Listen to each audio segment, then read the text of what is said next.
Hello बच्चों, आप सभी का हमारे चैनल आरती एजुकेशन क्लासेस में स्वागत है। आज के वीडियो में हम आपके लिए लेकर आए हैं 8th ग्रेड अभ्यास पुस्तिका कक्षा 8 विषय सामाजिक विज्ञान।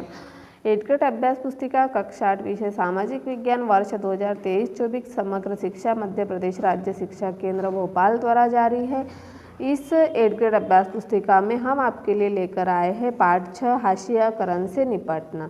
तो अध्याय 6 जो है हाशियाकरण से निपटना, इसमें हम देखेंगे इसके प्रश्न उत्तर। तो आइए हम सबसे पहले देखते हैं प्रश्न नंबर 1।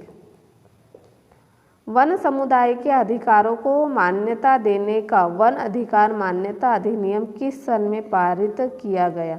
वर्ष 2006 में, वर्ष 2007, वर्ष 2005, वर्ष 2008। तो वर्ष 2006 में वन समुदाय के अधिकारों को मान्यता देने का वन अधिकार मान्यता अधिनियम पारित किया गया। तो इसका सन हो जाएगा वर्ष 2006। उसके बाद अगला है प्रश्न नंबर 2। भारत के किसी भी नागरिक के साथ धर्म, नस्ल, जाति, लिंग या जन्म स्थान के आधार पर भेदभाव नहीं किया जाएगा। संविधान के किस अनुच्छेद में उल्लेखित है? अनुच्छेद 15, अनुच्छेद 16, अनुच्छेद 17 और अनुच्छेद 12। तो इसका सही उत्तर है अनुच्छेद 15।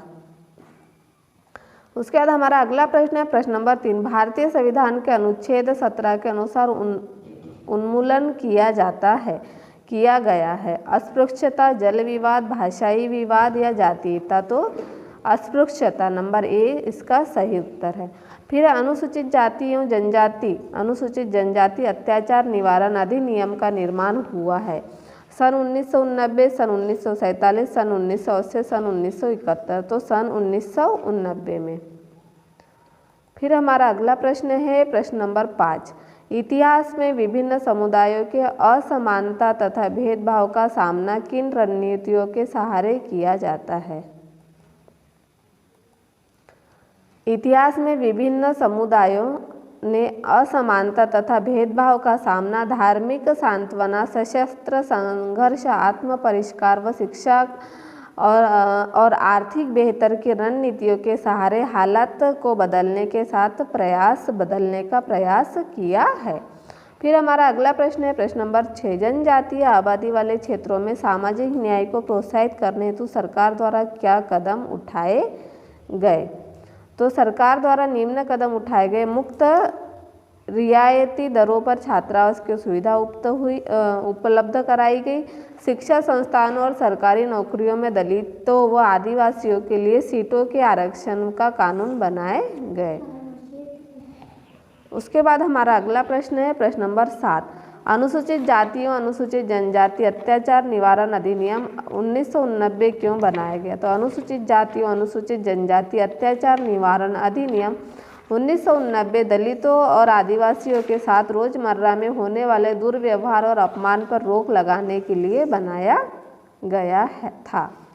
उसके बाद हमारा अगला प्रश्न है प्रश्न नंबर 8। एक विशेष समुदाय के लोगों ने रत्नम के रस्म न निभाने के लिए किसे जिम्मेदार माना? तो एक विशेष समुदाय के लोगों ने रत्नम के रस्म न निभाने के लिए पढ़ाई लिखाई को जिम्मेदार माना।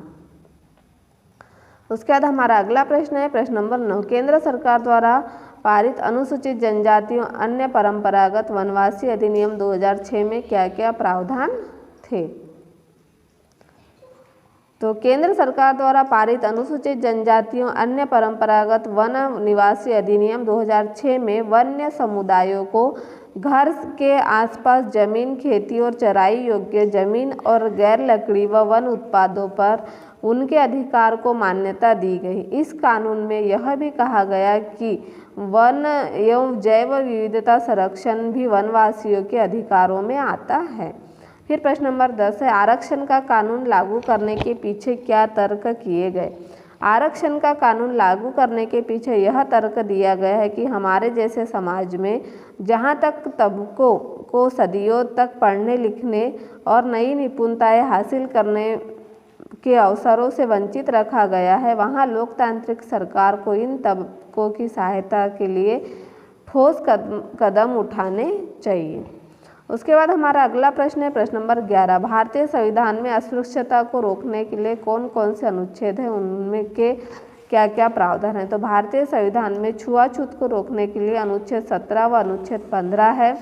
उनमें से अनुच्छेद 17 में छुआछूत का उन्मूलन किया गया और अनुच्छेद 15 में भारत के किसी भी नागरिक के साथ धर्म, नस्ल और जाति या लिंग या स्थान के आधार पर भेदभाव का विरोध किया गया है। प्रश्न नंबर 12, हशियाई तबकों ने मौलिक अधिकारों का इस्तेमाल किन तरीकों से किया? तो हशियाई तबकों ने मौलिक अधिकारों का इस्तेमाल 2 तरीकों से किया। पहला, अपने मौलिक अधिकारों पर जोर देकर उन्होंने सरकार को अपने साथ हुए अन्याय पर ध्यान देने के लिए मजबूर किया। दूसरा, उन्होंने इस बात के लिए दबाव डाला कि सरकार इन कानूनों को लागू करे। तो इस तरह से हमने यहाँ पर प्रश्न नंबर 12 को पूर्ण कर दिया है। इसे आप भी पूर्ण कर लीजिए। और इस तरह से यदि आप हमारे चैनल पर नए हो तो हमारे चैनल को सब्सक्राइब ज़रूर कर लीजिए और बेल आइकन को प्रेस करना ना भूलिए, ताकि आपको हमारे आने वाले वीडियो के नोटिफिकेशन मिलते रहेंगे।